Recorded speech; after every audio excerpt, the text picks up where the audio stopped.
আশার প্রতিষ্ঠাতা মোহাম্মদ শফিকুল হক চৌধুরীর চতুর্থ মৃত্যুবার্ষিকী উপলক্ষে রাজশাহীতে ফ্রি ফিজিওথেরাপি ক্যাম্প অনুষ্ঠিত হয়েছে। বুধবার সকাল 10টায় রাজশাহী মহানগরীর উপশহর এলাকায় অবস্থিত আশা ফিজিওথেরাপি সেন্টারে এই ক্যাম্পটি আয়োজন করা হয়। এ সময় আশা ফিজিওথেরাপি সেন্টারের সংশ্লিষ্টরা জানান, আশা বেসরকারি সংস্থা হিসেবে জনকল্যাণে অগ্রণী ভূমিকা পালন করে আসছে। ঋণদান ছাড়াও আশা সামাজিক উন্নয়নের জন্য নানা কর্মসূচি চালিয়ে যাচ্ছে, যার মধ্যে স্বাস্থ্যসেবা ও শিক্ষা কর্মসূচি অন্যতম।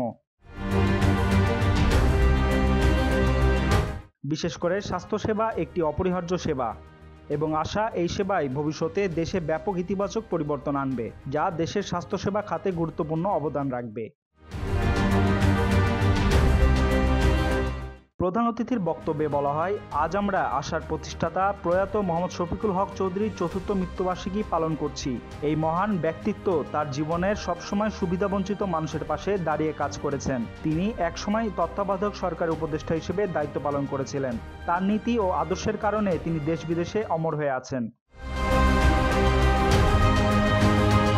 অনুষ্ঠানের শেষে তার আত্মার মাগফিরাত কামনা করে দোয়া মোনাজাত করা হয়। সরফরাজ নওয়াজ, পদ্মা টাইমস।